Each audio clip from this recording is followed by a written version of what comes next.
नमस्कार, आप सभी को सी न्यूज़ दर्शकों का स्वागत है। अभी हमारे बीच बहुत सारे सदस्य आपको दिख रहे होंगे। उसमें बिहार सरकार के अति पिछड़ा में जो अपनी भागीदारी निभाते हैं उससे हम कुछ सवाल करेंगे। सवाल इस बात पे होगी, जो विधानसभा में अभी मुख्यमंत्री नीतीश कुमार जो आरक्षण को लेकर बात रखे हैं उन पर इनका क्या विचार है और ये क्या कहना चाहते हैं। सारी बात को हम आपके साथ साझा करेंगे, आप हमारे साथ बने रहिए। चलिए हम सीधा उनसे रूबरू होते हैं। सर, नाम जानना चाहेंगे? मेरा नाम तारकेश्वर ठाकुर है और अति पिछड़ा वर्ग राज्य आयोग के सदस्य हैं बिहार के।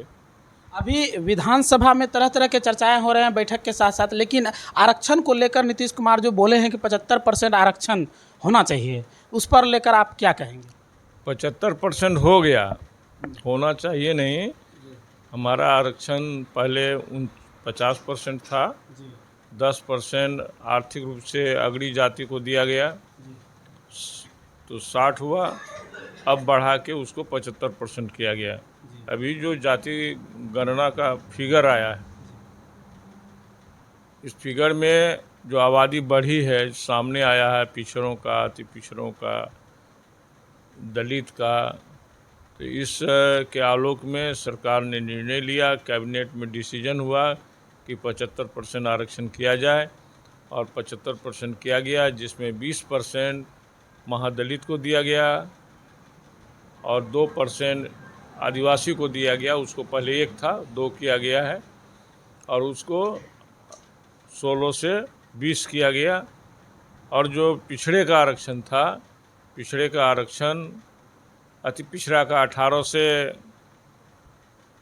25 किया गया और इनको पिछड़ी जाति के आरक्षण को 12 से 18 किया गया। सर, आप अभी जाति गणना का बात किए हैं। जाति गणना होने के बाद लोगों के बीच क्या लाभ होगा? और वो भी देखिए, जाति गणना जरूरी था। देश में 1931 में जनगणना हुआ, उसके बाद 2011 में जनगणना हुआ, उसमें बात आई और माननीय राष्ट्रीय अध्यक्ष राजद के लालू प्रसाद यादव ने यह आवाज़ उठाया और उनके पार्टी के माध्यम से पूरे आंदोलन हुआ कि जाति गणना होना चाहिए और जाति गणना हुआ, लेकिन उसका जो डाटा था वो प्रकाशन नहीं हुआ और तब से सरकार काम करती 1931 के गणना से काम कर रही है।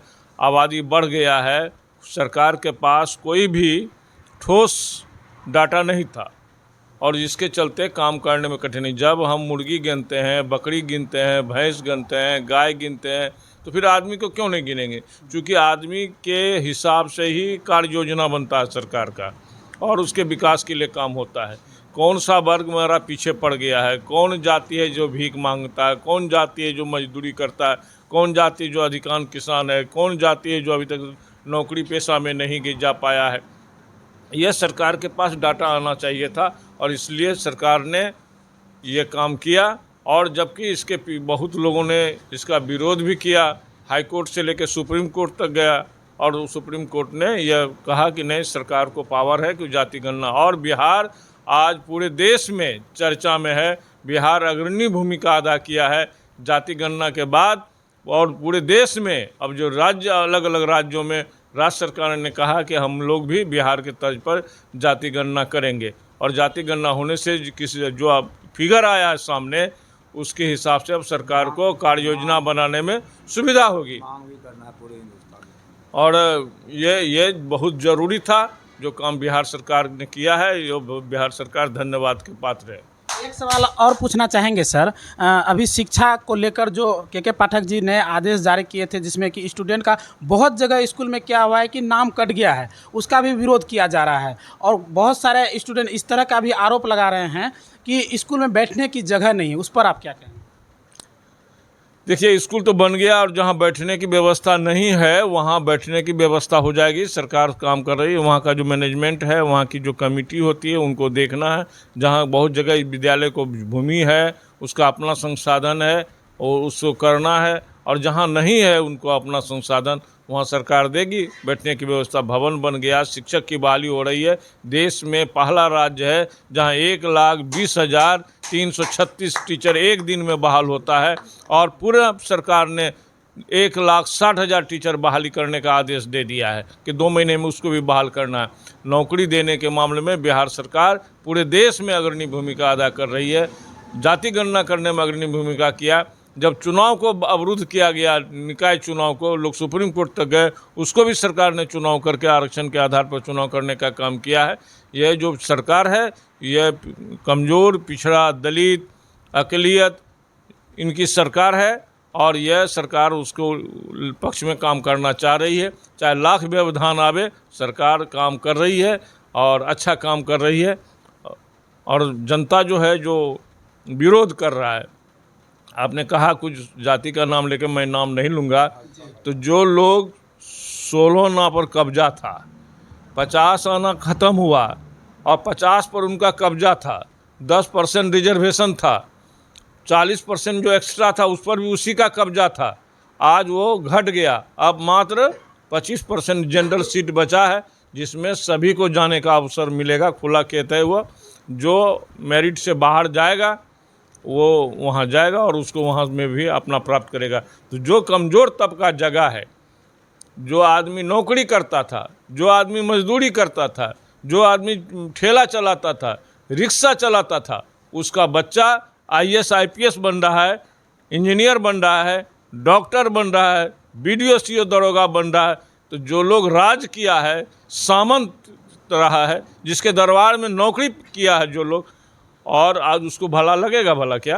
एक सवाल और पूछना चाहेंगे सर, अभी जितने भी जो सरकारी स्कूल हैं उस पे लोग विश्वास नहीं करते हैं, प्राइवेट स्कूल के और अग्रसर होते हैं। क्या इस सरकार में इसमें कुछ बदलाव आएगा? समय बदलता है और समय बदल रहा है। अब सरकारी स्कूलों में टीचर नहीं थे तो टीचर आ गया, विद्यालय भवन बन गया, सरकार ने पूरी कड़ाई की है अटेंडेंस के लिए, टीचर का हो या छात्रों का हो। अब अंगूठा दे करके ऑनलाइन जो है अटेंडेंस हो रहा है, जहां बच्चे नहीं आते हैं वहाँ उनका नाम काट दिया जाता है, ताकि बच्चा नाम कटा और फिर बच्चा का आना स्कूल में शुरू हो गया। तो यह जो व्यवस्था है वो व्यवस्था को कसा टाइट किया जा रहा है, सुधारा जा रहा है। आने वाले समय में बहुत गुणवत्तापूर्ण सुधार होगा, गुणवत्तापूर्ण शिक्षा मिलेगा, सरकारी विद्यालय प्राइवेट विद्यालय से भी अच्छा होगा। एक सबसे बड़ी सवाल पूछना चाहेंगे, अंतिम सवाल सर, कि सरकारी जितने भी स्कूल हैं वहाँ पर पत्रकारों को सच्चाई दिखाने से रोका जाता है, ऐसा क्यों सर? उन्हें एक लेटर दिया गया जिसमें पत्रकार अंदर नहीं जा सकता है, इस पर आप क्या कहेंगे? आप बाहर से ले सकते हैं, सरकार ने रोक लगाया, कुछ लोग इसका गलत इस्तेमाल भी करते हैं। शिक्षकों को डराना, धमकाना, उससे पैसा मांगना, ये सब भी कहीं ना कहीं ये बातें सामने सरकार के संज्ञान में आई है। पत्रकार को जाने की मनाही नहीं है, आप जा सकते हैं, वहाँ व्यवस्था देख सकते हैं, पूछ सकते हैं, लेकिन जब क्लास चल रहा हो और वहाँ शिक्षक क्लास में हो तो वैसे जगह पर व्यवधान नहीं किया जाना चाहिए। क्योंकि आप जब क्लास ख़त्म हो जाए आप इंतज़ार कीजिए, आप बच्चे से बाइट लीजिए, शिक्षक से बाइट लीजिए, वो चलेगा। लेकिन क्लास में भी देखे हैं कई जगह कि सीधे पत्रकार घुस जाते हैं, वहाँ पूछने लगते हैं। तो जब उनका वो इंस्टीट्यूट है, वो भी संस्था है, उसका भी कोई न कोई हेड है, तो बिना परमिशन का अंदर जाना सही नहीं है, इसलिए वहाँ विरोध हुआ है। तो फिर सुधार होगा। ऐसा नहीं कि आप उसको नहीं दिखा सकते हैं, वहाँ की समस्या को नहीं जान सकते हैं, आपको अधिकार है, जान सकते हैं, दिखा सकते हैं, लेकिन कार्यावधि में जब क्लास चलता हो तो अनाधिकार प्रवेश करना उचित नहीं है। कोसी न्यूज़ में बात करने सर आपके लिए बहुत बहुत धन्यवाद। अंत में सर आपका परिचय और पद जानना चाहेंगे? मेरा नाम तारकेश्वर ठाकुर है और मैं अति पिछड़ा वर्ग राज्य आयोग का सदस्य हूँ और ऐसे मैं आपके जिला का ही रहने वाला हूँ। बहुत बहुत धन्यवाद।